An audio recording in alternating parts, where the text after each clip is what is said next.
castigarlo penalmente? Parecería que existe compromiso del actual gobierno o de algunos de sus funcionarios para proteger al exgobernador panista, señor. ¿Qué opina al respecto? Pues que no hay el propósito de proteger a nadie, tampoco de perseguir a adversarios. No es mi fuerte la venganza. Hay denuncias en contra de Yunes Linares en la Fiscalía, pero la Fiscalía es autónoma. Son dos cosas, ¿no? Primero, que no tenemos nosotros el afán de perseguir a nadie. Solo cuando ya me presentan pruebas, ya sea la Oficina de Inteligencia Financiera o la Consejería Jurídica, pues no nos podemos quedar con pruebas que puedan implicar corrupción. Entonces, yo lo que les pido es presenten la denuncia a la Fiscalía cuando tenemos elementos, ¿no? Pero no tenemos el afán de perseguir a nadie, de caer en lo espectacular, de decir los vamos a meter a la cárcel y la gente va a aplaudir, como era antes, lo que hacían, ¿no? Salinas se ganó el aplauso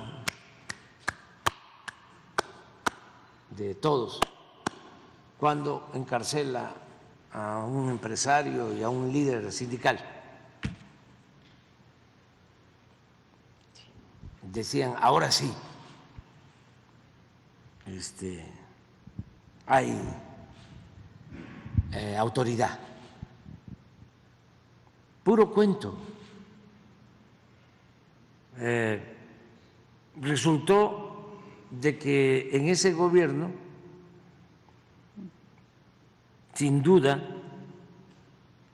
es en el cual hubo más corrupción en la historia de México.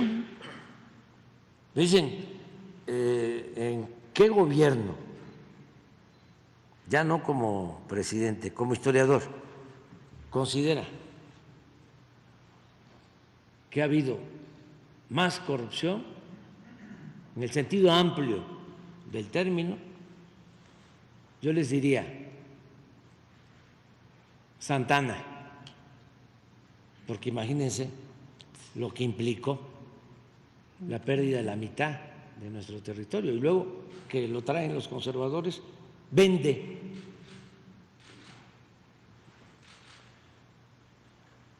Otro pedazo, otra exención de México en 10 millones de pesos, la mesilla en aquel entonces, después de que nos habían arrebatado, después del zarpazo, que nos quitaron la mitad del territorio y se tiene que ir al exilio, lo van a buscar los conservadores y viene y vende la mesilla, otra extensión del territorio, en 10 millones y derrocha todo el dinero. Entonces, hablando de corrupción, eso sí fue mucho. Pero luego, Porfirio Díaz, también muchísima corrupción, reconocida hasta por sus mismos escritores. Hay un libro que escribió Francisco Bulnes, que eso lo recomiendo a los jóvenes, que era porfirista, y hace un relato de todos los negocios que se hicieron durante el porfiriato. La imagen que se tiene en el conservadurismo hasta la fecha es de que Porfirio Díaz administró muy bien, que fue un buen gobierno, que no se endeudó al país. Nada de eso es cierto. Se endeudó a México y una gran corrupción. Hablaba yo de la esposa de Porfirio Díaz, de Carmelita. Cuando se casan, Porfirio y Carmelita, el testigo de la boda era uno de los 3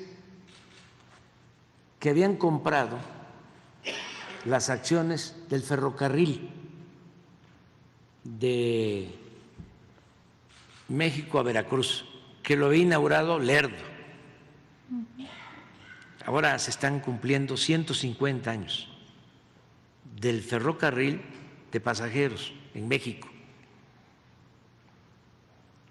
que fue la historia que acabaron los tecnócratas neoliberales. Acabaron con 150 años de historia de ferrocarriles, de pasajeros. Bueno, compran las acciones del ferrocarril México-Veracruz, que fue el primer ferrocarril que se construyó. Y las acciones las regalan. Estaban al doble, al triple en la bolsa de valores de Londres, las acciones. Bueno, de los que se benefician hay otro que seguramente la gente debe preguntarse, ¿y por qué se llama así la calle? Félix Cuevas. Pues era un empresario porfirista. Esa calle está en la Colonia del Valle. Él, estoy tratando de recordar el otro nombre. Ahí está en uno de mis libros. No. Él es testigo de la boda. Sí, es testigo de la boda de Porfirio con Carmelita. Es el testigo de Carmelita en la boda. Y se aprobó la compraventa de estas acciones sin autorización del Congreso. Pero no solo eso, con Porfirio Díaz se entregaron concesiones y se construyeron más de 20,000 kilómetros de vías férreas. Como tardó mucho, pues se comunicó todo el país por ferrocarril. Pueblos que no existían, por ejemplo, Torreón, surge con el ferrocarril. Llegan los puertos y la frontera. Pero deciden las empresas que tienen las concesiones declararse en quiebra. ¿Y qué creen que pasa? El gobierno de Porfirio Díaz, con Limantur en Hacienda, los rescata como un FOBAPROA. Y pasan los ferrocarriles a ser propiedad pública. Les compran las acciones. Claro que hay negocios, porque el hermano de Limantur y otro señor, que tenían información privilegiada, sabían que se iba a llevar a cabo la compra de estas acciones se adelantan, compran las acciones cuando no valían nada, luego el gobierno las adquiere y ganan muchísimo dinero. O sea, la élite. Sí. O sea, eran de los grandes negocios que se hacían al amparo del poder público.